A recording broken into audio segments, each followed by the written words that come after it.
Good evening, everyone. I'm Claire Lungahi. I'm sitting in for Lucy Wanjiku Njenga. Yes, and I'll be presenting this abstract, which is close to our heart. The title of this abstract, I know most of us can relate with it. We hear the thunder, but we see no rain. In our daily activities when we are implementing our programs, even at the community level, most of the time we anticipate for positive outcomes, but there are times where we face challenges and we find that the results that we have, they are not what we expected. So this abstract, basically what it's going to address is, it's going to shed more light on the lessons learned in efforts to promote community-led evidence-based initiatives to advance our sexual reproductive health and rights.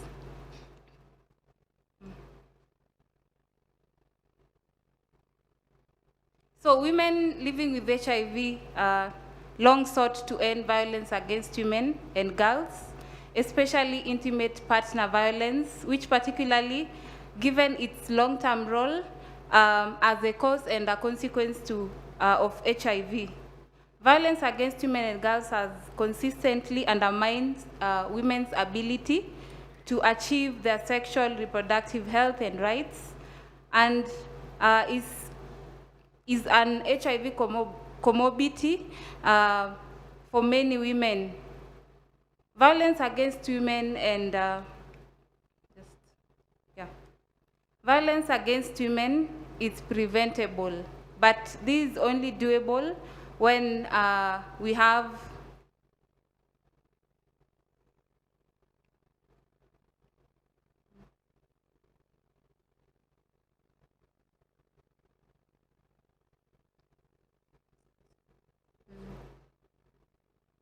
so violence against women and girls is preventable, but this is only through having gender transformative social norms, change programs, and however,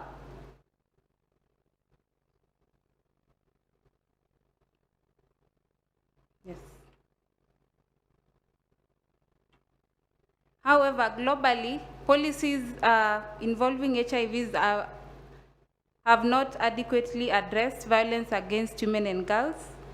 And in 2022, responding to this gap with short-term UNAIDS funding, women living with HIV primarily from East, West, and Southern Africa decided to build on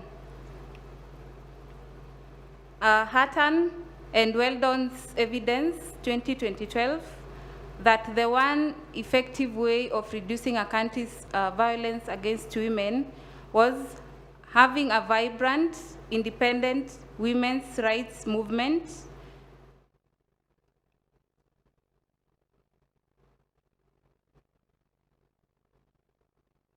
together with highly experienced stepping stones trainers from East and Southern Africa. They created 40 strong stream networks. These seeks to train women and men living with HIV as skilled facilitation teams to run Stepping Stones program in and with their own communities, work with and through networks of women living with HIV to reduce violence against women and against children. Their other responsibility was to build and spread ethical, effective, and sustainable community-led resilience to HIV and related traumas, and to advance their sexual reproductive health and rights in context of HIV.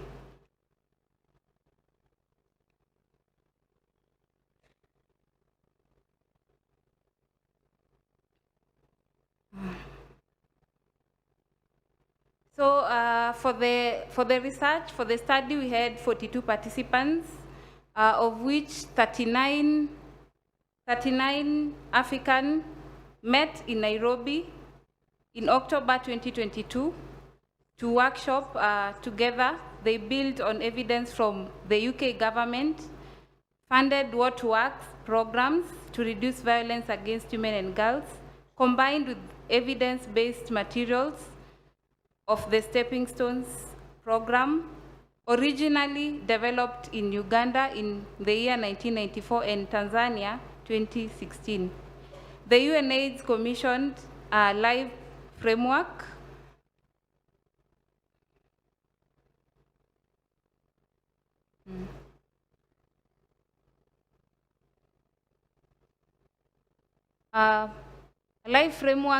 the main goal for a live framework was to promote community-led monitoring and evaluation in the context of violence against women and girls and HIV.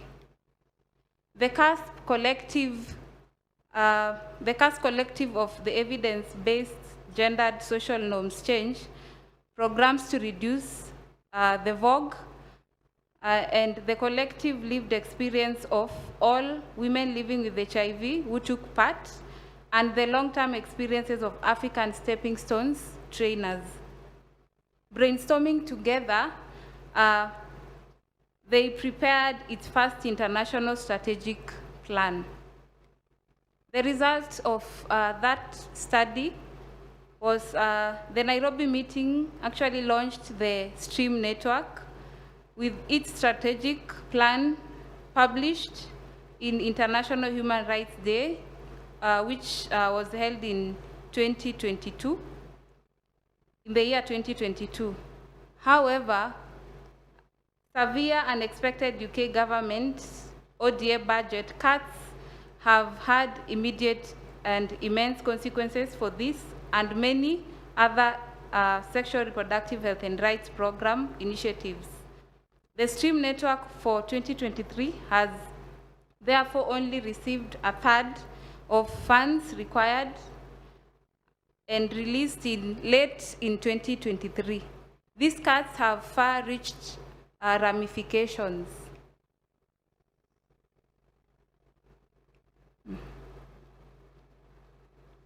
So, according to, I'll state the quote by Winnie Byanyima, which says, "Let women and girls lead to protect and advance their human rights globally." And I do agree with this because when, just like one of the speakers stated earlier, when women and girls lead, they are able to get the job done. The conclusion for this study was UK's deep funding cuts worsens decades of minimal and reliable and inflexible funding for women, sexual and reproductive health rights globally, with damaging fundamental consequences for community-led programs like this, despite the evidence base for their success when properly funded. Reliable, flexible, long-term funding for evidence-based community-led programs and women's rights organizations are essential to reduce vogue and advance SRHR in Africa. The extraordinary agency of African women living with HIV to create and implement effective, ethical, and sustainable community-led transformative initiatives, such as STREAM network, to advance our SRHR is as essential as rain is to water and our lands. Yet without deep political will from policymakers and donors to fund community-led initiatives like these, campaigns to promote them remain a mere thunder. Thank you so much for your time. Honestly, I was super anxious to present this, but yeah, thank you.